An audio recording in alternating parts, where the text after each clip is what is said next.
Hey guys, this is RJ and we are here for our daily vlog, 14 out of 100 and to make God's name known.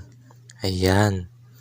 Andito po ako sa church na kung saan nakapokus ang aming mga puso na saluhin ang mensahe na mag-grow as a spiritual health. Yan. Kumbaga yung physical health, lagi nating na-workout pati din dapat sa spiritual health. At yung topic ay raising in our standard. Ayan. Na kung saan matatagpuan sa Isaiah 54 verse 2 to 3 na yung call to enlarge our vision. Ayan.